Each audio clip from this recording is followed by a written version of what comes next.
Good morning, a very warm good morning to all of you.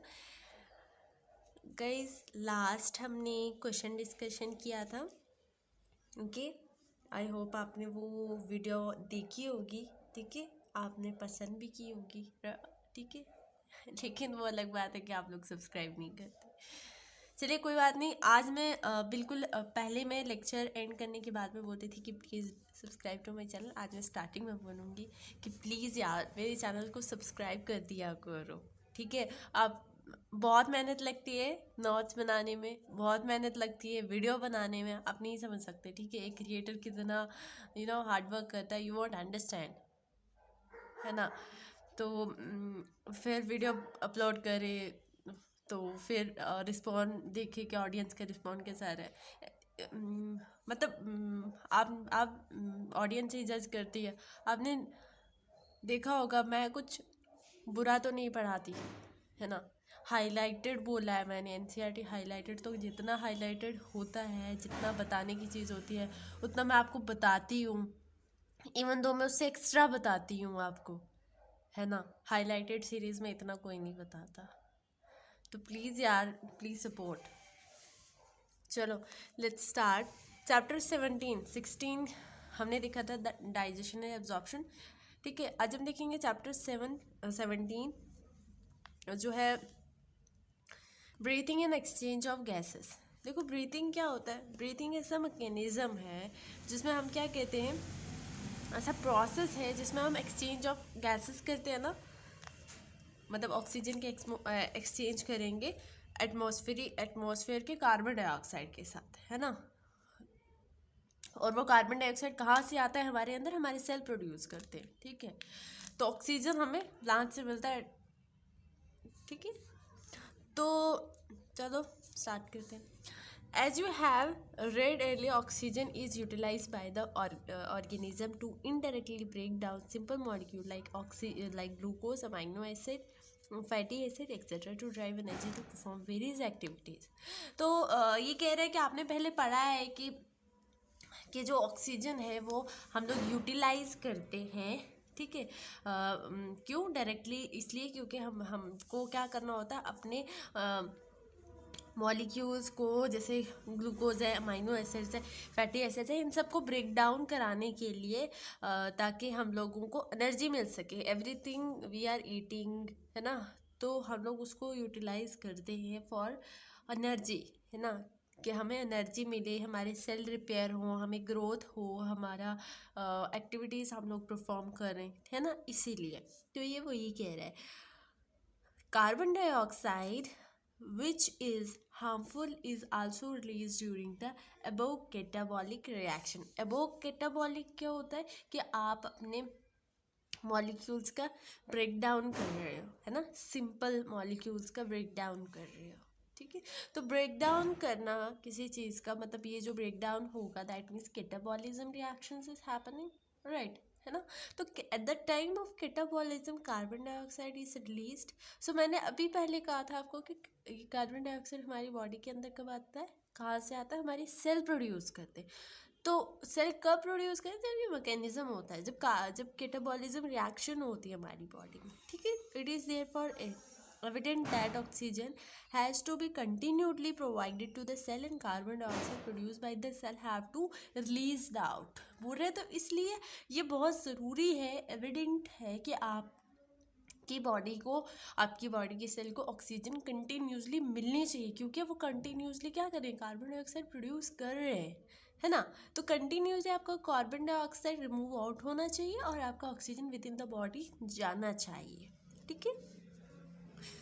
This process of exchange of oxygen from the atmosphere with CO2 produced by the cell is called breathing, which I already mentioned and told you.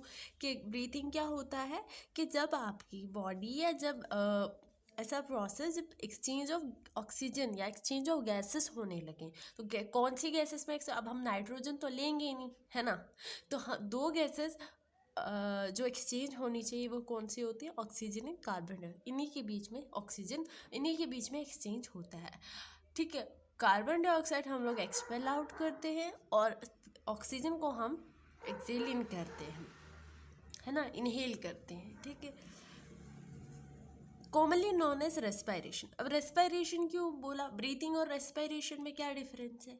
देखो, breathing होता है just हम लोग क्या ले रहे हैं, exchange of gases कर रहे हैं, लेकिन रेस्पायरेशन इज व्हाट, हम लोग एक्सचेंज ऑफ गैसेस कर रहे हैं ड्यू जिस, और ये गैसेस हम ले रहे हैं बिकॉज हम लोगों का एक तरह साइमल्टेनियसली ब्रेक डाउन भी हो रहा है फूड का। देखो ना, फूड का ब्रेक डाउन हो रहा है, दैट्स इसी वजह से हमारा क्या बन रहा है, कार्बन डाइऑक्साइड बन रहा है ना। तो कार्बन डाइऑक्साइड बन रहा है, तो अगर ब्रेक डाउन नहीं होएगा किसी चीज़ का तो कार्बन डाइऑक्साइड प्रोडक्शन नहीं होएगा, रिएक्शन नहीं होएगा, मेटाबॉलिज्म नहीं होएगा, तो कार्बन डाइऑक्साइड नहीं प्रोड्यूस होगा, तो हमारा कार्बन डाइऑक्साइड नहीं होगा। तो आपको पता है कि जिस चीज़ में जहाँ पे कंसनट्रेशन जिस चीज़ की ज़्यादा होती है वहाँ से लॉ की तरह जाती है ना। तो breathing is simply exchange of gases, but respiration is, हाँ एक्सचेंज ऑफ गैसेस है, लेकिन आपका यहाँ पे ब्रेक डाउन भी हो रहा है, ठीक है। Place your hand on your chest. You can feel the chest moving up and down. You know that it is due to breathing. How do we breathe? The respiratory organ and the mechanism of breathing are described in the following section of this chapter. Okay तो वो आपको यहाँ पे करने के लिए बोल रहा है कि आप लोग क्या करो, हैंड रखो अपने चेस्ट पे और आपको फील होएगा कि आपकी chest up and down move हो रही है। This is only because you are breathing, ठीक है। तो हम लोग कैसे ब्रीथ करते हैं, क्या करते हैं, वो हम अभी इस चैप्टर के सेक्शन में डिस्कस करेंगे। सो या देखो, सबसे पहले हमें रेस्पायर करने के लिए, हमें ब्रीथ करने के लिए हमें जो सबसे ज़्यादा इंपॉर्टेंट चीज़ ज़रूर होती है दैट इज़ रेस्पायरेटरी ऑर्गन्स। किसी भी काम करने के लिए आप कोई भी रेसिपी बनाएंगे उससे पहले आपको उसका सामान चाहिए होता है, इसी तरह हम ब्रीथ करेंगे उससे पहले हमें ब्रीथिंग का सामान चाहिए, ठीक है। Mechanism of breathing varies among different group of animals depending mainly on their habitat and level of organisation. ये आपको पता ही है कि जो ब्रीथिंग के ऑर्गन्स होते हैं, ब्रीथिंग के ऑर्गन्स डिपेंड करते हैं एनिमल की हैबिटेट पे और उसका ऑर्गेनाइजेशन, लेवल ऑफ ऑर्गेनाइजेशन क्या है, ठीक है। जब हम प्लांट किंगडम पढ़ेंगे, एनिमल किंगडम पढ़ेंगे ना, उसमें हम देखेंगे कि क्या रहती है, किसकी लेवल ऑफ ऑर्गेनाइजेशन क्या रहती है, किसकी क्या रहती है, ठीक है। तो मतलब हैबिटेट क्या के आपका जो एनिमल है वो एक्वेटिक है या टेरेस्ट्रियल है, ठीक है, क्योंकि आपको पता है कि एक्वेटिक के पास आपका लंग्स नहीं होएगा, टेरेस्ट्रियल के पास आपका लंग्स होएगा, है ना। तो यही पूरे को डिपेंड करता है आपका हैबिटेट। दूसरा level of organisation, level of organisation मतलब सेलुलर लेवल है, उसके पास सेल है, टिश्यू लेवल है, ऑर्गन लेवल है, कौन सा लेवल है, जैसे कि आपका स्पॉन्जेस देख लो, ठीक है। इन सब में जो आपका स्पॉन्जेस है, सिलेंट्रेट्स है, प्लेट वॉर्म्स है ना, प्लेटी हेलमेट जैसा, इनके पास लेवल ऑफ ऑर्गेनाइजेशन कैसा है, ऑर्गन लेवल नहीं है, इनके पास स्पेशलाइज्ड ऑर्गन नहीं होते, ये अपने बॉडी के सरफेस के थ्रू, मतलब सेलुलर लेवल ऑफ ऑर्गेनाइजेशन है इनके पास, ठीक है। तो ये क्या करते हैं, सिंपल डिफ्यूजन करते हैं अपनी बॉडी के सरफेस के ऊपर से, है ना, स्पोज होते हैं इनकी बॉडी के ऊपर, ठीक है। तो यहाँ पे स्टार्ट करते हैं, ठीक है। Lower invertebrates like sponge, coelenterates, flatworm etcetera exchange oxygen with carbon dioxide by simple diffusion over their entire body surface, क्योंकि इनके पास स्पेशलाइज्ड ऑर्गन नहीं है, तो इनका level of organisation is not organ level of organisation.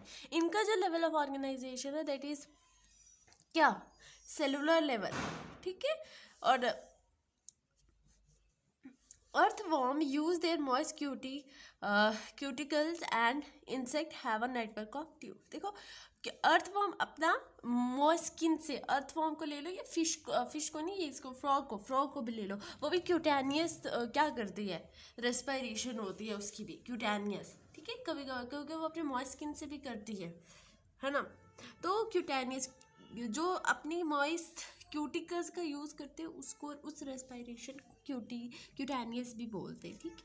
और insects के पास आपको पता है ट्यूब्स होती है ना, ट्रैकियल ट्यूब्स होती हैं, ठीक है, या मालफिजियन भी बोलते हैं उनको, ट्यूब्स, हाँ, तो वो होती है to transport atmospheric air within the body, ठीक है।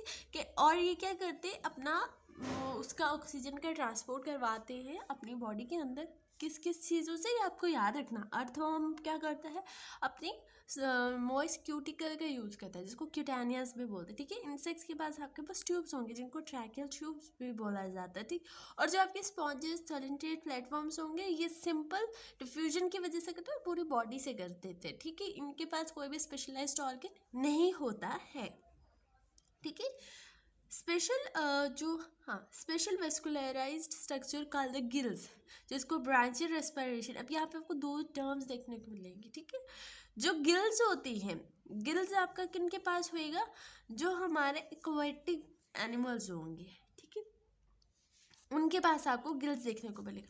अभी यहाँ इन्होंने ऊपर हैबिटेट की बात की ना, दैट मीन्स जो आप पानी वाले होंगे उनको अलग ऑर्गन होंगे रेस्पिरेशन के लिए, जो लैंड वाले होंगे उनके पास अलग होगा, है ना। तो जो हमारा गिल्स होते हैं, जिनको ब्रांचियल, जिनके पास गिल्स होती है उनको ब्रांचियल रेस्पिरेशन भी बोलते हैं, are use by the most of aquatic arthropods and mollusc, whereas vascularised bag called the lungs, जिसको पल्मोनरी, मैंने कहा था दो टर्म आएंगी। जो जिनके पास गिल्स होती हैं वो एनिमल्स कौन सी रेस्पिरेशन शो करते हैं, ब्रांचियल। जिनके पास लंग्स होती है वो वाले एनिमल्स कौन से रेस्पिरेशन शो करते हैं, पल्मोनरी रेस्पिरेशन, ओके।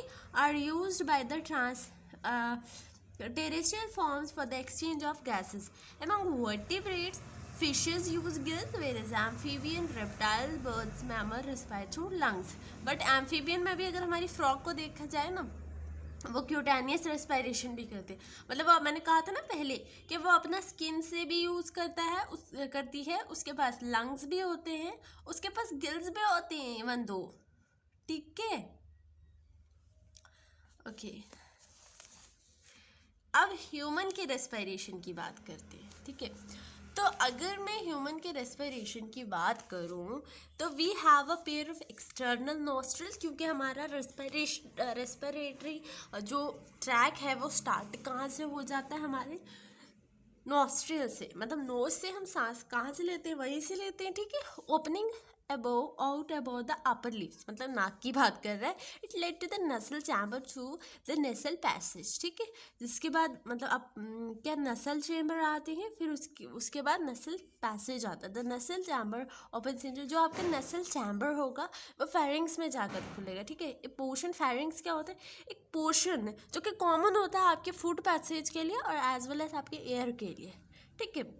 जो फेरिंग्स है open through the larynx region into the trachea, जो आपका फेरिंग्स है ना फिर वो आगे डिवाइड हो जाता है, एक आपका लैरिंग्स रीजन में खुल जाता है जिसको ट्रैकिया बोलते हैं। जो लैरिंग्स होता है बेसिकली वो कार्टिलेजिनस बॉक्स होता है जो हमारे साउंड प्रोडक्शन के लिए क्या ज़रूरी होता है, ठीक है। इसीलिए जो लैरिंग्स है also known as sound box, ठीक है। क्वेश्चन पूछा जा सकता है कि larynx is also known as, ठीक है, तो फेरिंग्स बोल सकता है, ट्रैकिया बोल सकता है, साउंड बॉक्स बोल सकता है, तो लैरिंग्स इज व्हाट, साउंड बॉक्स। फिर आपका ड्यूरिंग स्वेलिंग, जब हमारी स्वेलिंग हो मतलब स्वोलोइंग होती है, जब हम खाने को निकलते हैं, ग्लोटिस नाम का एक थिक इलास्टिक कवर होता है, कार्टिलेजिनस फ्लैप लाइक स्ट्रक्चर होता है, जो हमारे किसको, ट्रैकिया को ट्रैकिया को नहीं, लेरिंग्स को, larynx is basically what, sound box, तो हमारे लेरिंग्स को प्रिवेंट करता है कि हमारा फूड का एंट्री ना हो जाए लेरिंग्स में। तो होता है ना कभी कभार हमें बहुत ज़्यादा खांसी लगने लगती है, हमारी आंखों से पानी आने लगता है, वो क्या होता है कि आपका एपिग्लोटिस कभी काइंड ऑफ खुला रह जाता है आपका फूड का। आपने देखा होगा कभी ऐसा होता है ना, आपका खाना नाक में चला जाता है, फिर आप छींक मार देते, तो वो मिर्ची लाइक से समथिंग, मेरे साथ बहुत होता है ऐसा, ठीक है। तो ऐसा फील होता है क्योंकि वो आपका जो फूड होता है वो आपके साउंड बॉक्स में चला जाता है, लेरिंग्स में चला जाता है, ठीक है। ये था लैरिंग्स के बारे में। ट्रैकिया क्या होता है, trachea is straight tube extending up to the mid thoracic cavity. ये क्वेश्चन पूछा गया था कि जो हमारा ट्रैकिया है ना वो कहाँ तक एक्सटेंड होता है, तो वो आपका जाता है मिड थोरैकिक कैविटी, ठीक है, which divide at the level of fifth thoracic vertebrae into the right and left primary bronches, ठीक है। जो आपका यहाँ पे बता देती हूँ, यहाँ पे देखिए आप, ये आपका आ गया क्या, अब आपका एपिग्लोटिस ऐसा दिखाई देता है, ठीक है। ये आपका आ गया लेरिंग्स आ गया, ठीक है। ये आपका आगे ट्रैकिया, उसने कहा ऊपर के जो आपका ट्रैकिया है, ट्रैकिया आपका कहाँ पे एक्सटेंड होता है, mid thoracic cavity. This is our thoracic cavity, ये हमारी थोरैकिक कैविटी है पूरी, ठीक है, मिड थोरैकिक कैविटी। तो उसने कहा कि ये आपको मिड थोरैकिक कैविटी में एक्सटेंड होता है, फिर नीचे जाके ये डिवाइड हो जाएगा। देखो मिड थोरैकिक के बाद ये नीचे जाके डिवाइड हो गया, इसने दो साइड ले ली, ठीक है। उसने कहा जब दो साइड ले लेगा, मतलब फिफ्थ थोरैकिक कैविटी से डिवाइड होकर एक राइट साइड बनाएगा, मतलब एक राइट साइड चला जाएगा, एक लेफ्ट साइड। जो राइट साइड जाएगा, राइट और लेफ्ट प्राइमरी क्या बनाएंगे, ब्रांचेस बनाएंगे। This is called the primary branches, ठीक है। फिर ये आगे फर्दर डिवाइड होती हैं, सेकेंडरी, टर्शरी, ठीक है, ऐसे डिवाइड होते हैं। Each branchie undergoes repeated division to form the secondary and tertiary branches, and bronchiole ended up with a thin terminal called the bronchioles, ठीक है। तो ये डिवाइड हो गया है ना। देखो फिर बाद में जाकर ये क्या बना देती है, आपका ब्रोंकियोल बना देती है, जो लास्ट का टर्मिनल बन जाता है ना, this is called the bronchiole. तो ये आ क्या रहा है, आपका ट्रैकिया आ रहा है ऊपर से, ठीक है। तो आपका ट्रैकिया कहाँ पे लाएगा, तो मिड थोरैकिक में, और फिर फिफ्थ थोरैकिक कैविटी से एक्सटेंड हो जाता है right and left primary branches में। Then further repetition occurs like secondary and tertiary branches. Last पे वो आपका जो टर्मिनल बनता है उसको ब्रोंकियोल्स, ठीक है, वो ब्रोंकियोल्स में आता है। ऑलराइट, जो आपका ट्रैकिया होता है या प्राइमरी, सेकेंडरी या टर्शरी आपका ब्रांचेस होगा, वो क्या करते हो, या फिर इनिशियल ब्रोंकियल्स आता है, वो सपोर्ट करते हैं आपकी इनकम्प्लीट कार्टिलेजिनस रिंग को, ठीक है। जैसे आपका यहाँ पे कार्टिलेजिनस रिंग है, इसको सपोर्ट करेगा, ठीक है। Each terminal bronchioles give rise to the number of very thin irregular bag wall and vascularized bag-like structure का the alveoli। जो आपका ये आगे आपको देखने को मिलेगा, ये वाला गोला गोला, ठीक है, ऐसा जो लास्ट पे मिलेगा आपको, ठीक है। ब्रोंकियल आपका ये हो जाता है, ठीक है, ये जो ऐसा ये आपके ब्रोंकियल हो जाता है, ठीक है।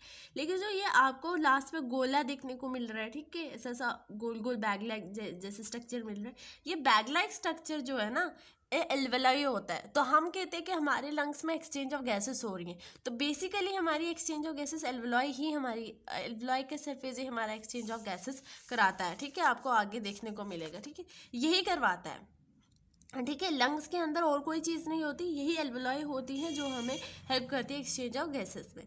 The branching network of bronchi, bronchioles and alveoli compresses the lung. और लंग्स के बीच में क्या होता है, आपका ब्रोंचीज, ब्रोंकियल्स एंड एल्वेलाई, ये लंग्स के बीच में होता है, ठीक है। हमारे पास दो लंग्स होती हैं, इन दोनों लंग्स के ऊपर एक डबल लेयर होती है, जिसको क्या बोलते हैं, प्लूरा, ठीक है, जिसके बीच में प्लूरल फ्लूइड होता है, ये आपको प्लूरल मेम्ब्रेन मिल रही होगी, इसके बीच में आपका प्लूरल फ्लूइड होगा, ठीक है, ताकि आपके लंग्स के बीच में फ्रिक्शन ना हो। ये फ्लूइड किस लिए होता है, ताकि to reduce the friction on the lung surface, ठीक है। जो आपका आउटर प्लूरल मेम्ब्रेन होता है वो आपकी थोरैकिक कैविटी के साथ होगा, ठीक है। देखो जो ये आपके बाहर वाली थोरैकिक कैविटी होगी, जो बाहर वाला होगा वो आपकी थोरैकिक कैविटी के साथ होगा, और जो अंदर वाली मेम्ब्रेन होगी प्लूरल वाली, वो आपकी किसी साथ लंग्स के साथ होगी, ठीक है।